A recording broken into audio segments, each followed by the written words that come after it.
The Strait of Hormuz. The Hormuz Strait. The Iranian military responded by threatening to close down the strait. Strait of Hormuz. The Strait of Hormuz. The Strait of Hormuz is 33 kilometers wide at its narrowest point. Through that gap flows 20% of all the oil and gas the world consumes every day. On February 28, 2026, Iran closed it. The International Energy Agency called what followed the largest oil supply disruption in history. Over 1.3 billion barrels were lost. The Gulf states began spending $20 billion to make sure it never happens like that again. This video covers what the crisis actually did to the global energy market, what the bypass pipelines being fast-tracked can and cannot do, and why $20 billion may not be enough to solve the problem underneath the problem. To understand why this crisis hit so hard, you need to understand what Hormuz actually is and why there is no easy substitute for it. The strait connects the Persian Gulf to the Gulf of Oman and, from there, to the Indian Ocean and world markets. Iran sits on its northern shore. Oman sits on the south. At its narrowest, it is 33 kilometers of water through which Saudi Arabia, Iraq, the UAE, Kuwait, Qatar, and Bahrain send the vast majority of their oil and gas exports. Before the conflict started, approximately 20 million barrels of oil per day moved through that corridor. That represents roughly 27% of all global maritime oil trade. When the US and Israel launched Operation Epic Fury on February 28th, killing Iranian Supreme Leader Ali Khamenei, Iran's response was to treat the strait as a weapon. The Revolutionary Guard issued warnings, attacked merchant ships, and laid sea mines in the shipping lanes. Traffic fell from around 49 tankers per day before the conflict to roughly 25 by mid-July. Oil flows dropped from 20 million barrels per day to an average of 2.7 million. Prices surged toward $150 per barrel. The IEA released 400 million barrels from strategic reserves, the largest emergency release ever coordinated, and analysts warned even those reserves would run out by July or August if the strait did not reopen. A US-Iran ceasefire in June 2026 opened the door to traffic resuming, but ADNOC's chief warned that full normalization would not arrive until early 2027, and that assumed the ceasefire held. The Gulf states drew one very clear conclusion. They cannot run their economies through a single bottleneck controlled by an adversary. When Hormuz closed, two existing pipelines became the most strategically important infrastructure on Earth almost overnight. The UAE's Abu Dhabi crude oil pipeline, ADNOC, runs 370 kilometers from inland production at Habshan to the port of Fujairah on the Gulf of Oman coast, bypassing the strait entirely. Built in 2012 for $3.3 billion, it moves 1.5 million barrels per day. Any tanker loading at Fujairah never enters the strait at all. Saudi Arabia's east-west pipeline connects the eastern province oil fields to the Red Sea port of Yanbu, with a design capacity of around 7 million barrels per day. Crude exported from Yanbu bypasses Hormuz entirely. Both were immediately pushed to their limits. But here is what they could not do together: replace what Hormuz was moving. Even at maximum output, the combined bypass capacity fell far short of the 20 million barrels per day that had been flowing through the strait. More than 15 million barrels per day had nowhere to go. The Saudi route also introduced a second problem. Routing crude to the Red Sea does not eliminate geopolitical risk. Houthi forces demonstrated in 2025 that they can hit commercial shipping and energy infrastructure there too. Swapping one contested waterway for another is not a solution. The crisis did not just expose a vulnerability, it accelerated a building program that had been in planning for years. The UAE's Crown Prince announced the fast-tracking of a new pipeline in May 2026, running parallel to ADNOC, and doubling UAE bypass capacity through Fujairah from 1.5 million to 3.6 million barrels per day. As of mid-2026, it is approximately 50% complete. Target: mid-2027. Cost: approximately $3 billion. The Fujairah port itself is simultaneously being expanded to handle the increased throughput. Saudi Arabia has begun preliminary discussions about expanding east-west pipeline capacity by 1 to 2 million barrels per day. though the binding constraint is not the pipeline, but the terminal capacity at Yanbu, which analysts put at around 4.5 to 5 million barrels per day.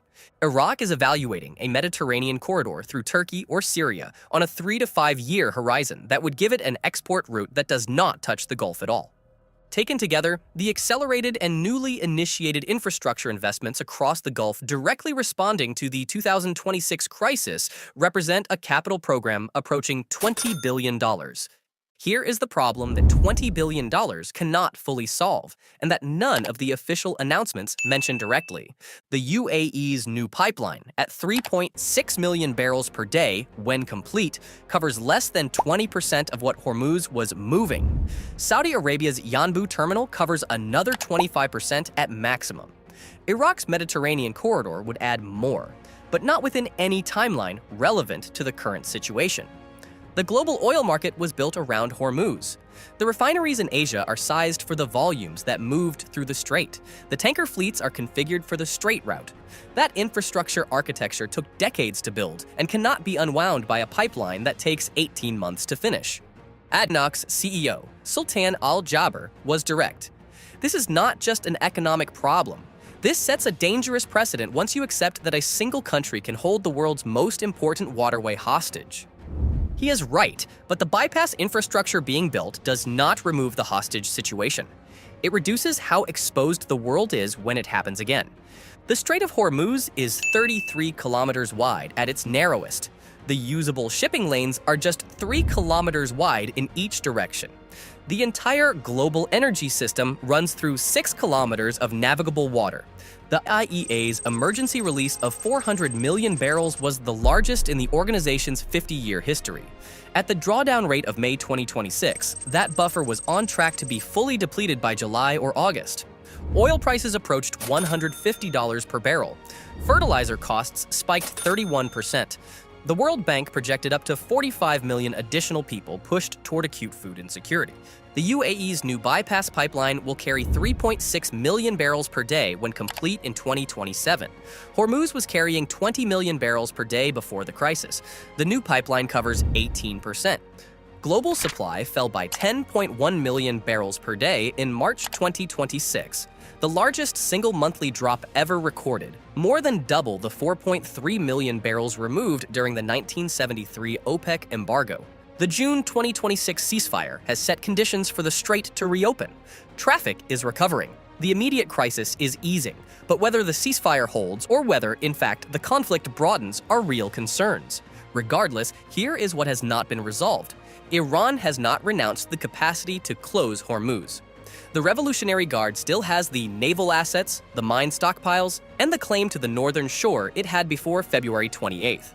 The ceasefire is a 60-day framework for further negotiations. It is not a security guarantee. President Trump has separately floated a 20% fee on cargo transiting Hormuz, a proposal that introduces a different kind of disruption to the same choke point. China, Japan, South Korea, and Europe have all reacted with alarm. The $20 billion in bypass infrastructure gives the Gulf states more options. It does not give them an exit. A narrow waterway, flanked by an adversary with both the motive and the means to disrupt it, still sits between the world's largest oil exporters and the rest of the world. The infrastructure addresses the symptom. The geography is permanent.